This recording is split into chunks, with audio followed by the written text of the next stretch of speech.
तब अकाल पुरुष प्रकट होता है। और अकाल पुरुष अकेला प्रकट नहीं होता, विद फैमिली, रिद्धि सिद्धि शुभ लाभ और संतोष, ये सारी चीजें साथ आती। अब बताओ इस मूर्ति को समझे, इस मूर्ति के रहस्य को समझे। ये मूर्ति हमारे महापुरुषों ने बनाई, समझने के लिए बनाई ना। हमने क्या कर दिया, वो आरती करनी शुरू कर दी। ये जितनी मूर्तियां बनाई हैं हमारे महापुरुषों ने, उसमें अकाल पुरुष परमात्मा का रहस्य छिपा हुआ है।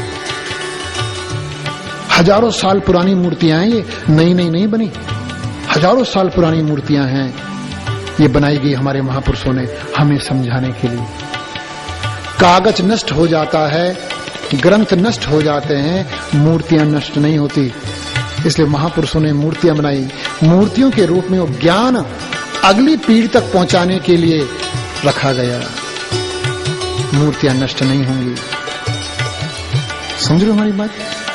ये धार्मिक शोषण की चर्चा हो रही थी, सामाजिक शोषण,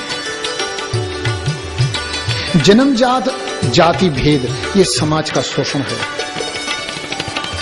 हम हिंदुस्तानी इस सामाजिक शोषण से एक नहीं हो पा रहे हैं। संसार में हमारा मान सम्मान कम हो रहा है। सबसे ज्यादा आतंकवाद इस हिंदुस्तान में ही पनप रहा है। क्यों? हम एक नहीं हैं। हम ब्राह्मण, जाट, गुज्जर, अय्यर, ठाकुर, बनिया इत्यादि इत्यादि में बटे हुए हैं। हम अंधकार की ओर ही जाते जा रहे हैं। इस बिरादरियों से कुछ लोगों का फायदा होता होगा, मुट्ठी भर लोगों का फायदा होता है, सबका फायदा नहीं होता, मुट्ठी भर लोगों का। अगर हमारे अंदर जन्मजात भेद है, मैं ब्राह्मण, जाट, गुज्जर, अय्यर, ठाकुर, बनिया इत्यादि इत्यादि हूं, ना तो मैं अपना उद्धार कर सकता, ना समाज का उत्थान कर सकता। ये सामाजिक शोषण है। अगर हम ब्राह्मण, जाट, गुज्जर, अय्यर, ठाकुर, बनिया इत्यादि इत्यादि में फंसे हुए हैं, तो हम अपना सामाजिक शोषण करवा रहे हैं। हमारा सामाजिक शोषण हो रहा है। हमने एक उदाहरण दिया था, सिकंदर ने जब पहला हमला, विदेशी हमला हमारे ऊपर सिकंदर का हुआ था, सिकंदर ने यहां शिकस्त खाई थी। सिकंदर यहां बहुत बुरी तरह हारा था। भले ही पश्चिम के इतिहासकारों ने उसे विजयी घोषित किया हो, लेकिन जो वास्तविक इतिहास है वो यहां बुरी तरह हारा। ये हार वो बर्दाश्त नहीं कर पाया, रास्ते में मर गया, ज्यादा शराब पी मर गया। उसके बाद के जो सेनापति थे, सेल्यूकस वगैरह जितने उसके सेनापति थे, उन्होंने चिंतन किया, हिंद सबसे अमीर क्षेत्र है, इस पे कैसे कब्जा करें। बहादुरी से तो हम मुकाबला कर नहीं सकते, कैसे करें।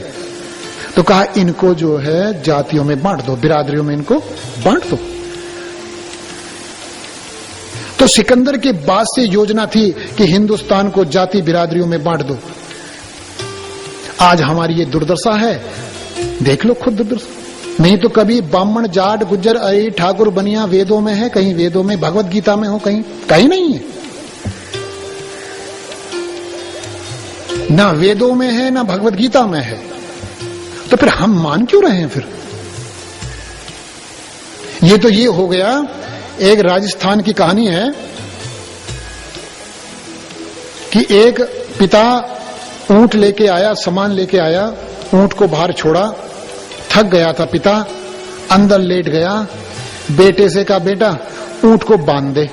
गया बेटा बाहर, देखा गले की रस्सी थी नहीं उसकी। कहा पिताजी और गले की बांधने वाली रस्सी मिल नहीं रही। पिता ने कहा ऐसे कर, ऊंट के पास जा, उसके पास गले में ऐसे हाथ डाल, जैसे रस्सी बांधते हैं ऐसे हाथ डाल, आजा। जैसे रस्सी बांधते हैं ऐसा केवल अभिनय कर, नाटक कर, ऐसा जैसे उसको रस्सी से हम बांध रहे हैं। बेटे ने सोचा टोटका होगा कोई। बेटा गया, ऊंट के गले में ऐसे हाथ डाला जैसे रस्सी बांधते हैं, घर आ गया वो जहां सो रहे थे।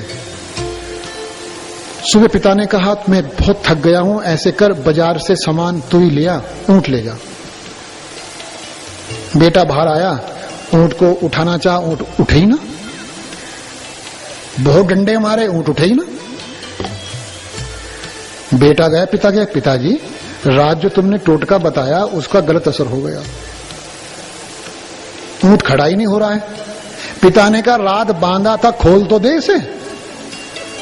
बेटे ने कहा बांधा कहां था, वो तो मैंने केवल नाटक किया था बांधने का, तो नाटक करना खोलने का। ऐसी ऊंट हम हो गए हैं। हमें बिरादरियों में बांटा उन लोगों ने, हम पर राज करने के लिए हमें बिरादरियों में बांटा। रस्सी नहीं है कोई बिरादरी की, कोई रस्सी नहीं है, जातियों की कोई रस्सी नहीं बंधी हमारे गले में, लेकिन हम तब भी बंधे हुए हैं।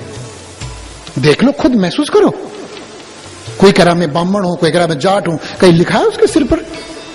4 आदमियों को खड़ा कर दें हम यहां, अनजान आदमियों को पूछें बताओ इसमें ब्राह्मण, जाट, गुज्जर, अहीर, ठाकुर, बनिया कौन है किसी की हिम्मत जो बता देगा? कोई नहीं बता सकता। क्यों? बंधन है ही नहीं हमारे ऊपर, बंधन नहीं है, वो तो हमने ऊंट की तरह मान लिया। खुद कल्पना करो, एक बात हम पूछें आपसे, आपको याद आ जाए अरे मेरा पालन पोषण जाट के यहां हुआ है, लेकिन अरे मैं तो गुज्जर हूं, जब मैं 6 महीने का था तब इन्होंने पाला। पता चल जाए 30 साल की उम्र में, 40 साल की उम्र में, 40 साल की उम्र में या 30 साल की उम्र में ये पता चल जाए, ये रहस्य खुले, अरे तो क्या होगा? है कोई लेबल कि नहीं ये जाटी है, ये गुज्जरी है, ये ब्राह्मणी है, ये ठाकुरी है? परमात्मा ने बिरादरियां, जातियां बनाई पेड़ पौधों में, पशु पक्षियों में। पहचान सकते हैं हम, छू कर, सूंघ कर, देख कर पहचान सकते हैं हम। हल्दी कैसा है, धनिया कैसा है, सुनकर पहचान सकते हैं। गाय क्या है, बकरी, भैंस देखकर पहचान सकते हैं। आम, पीपल, पिलखड़ पहचान सकते हैं देखकर, सूंघकर, छूकर, किस पहचान सकते हैं। लेकिन इंसान को नहीं पहचान सकते, सूंघकर, देखकर, छूकर कि ये ब्राह्मण है, जाट है, गुज्जर है, ठाकुर है, बनिया है, इत्यादि इत्यादि नहीं पहचान सकते। तो हम ये ऊंट की तरह बिना बात के काल्पनिक बंधन में क्यों बंधे हुए हैं? हमें एक होना पड़ेगा। इसलिए महापुरुषों ने कहा, हे हिंदुस्तानियों, संघे शक्ति कलयुगे। कलयुग में परमात्मा की शक्ति उसी के पास है जो एक है। महात्मा बुद्ध ने 3 सूत्र दिए। बौद्धम शरणम गच्छामि, पूरे गुरु की शरण में जाओ।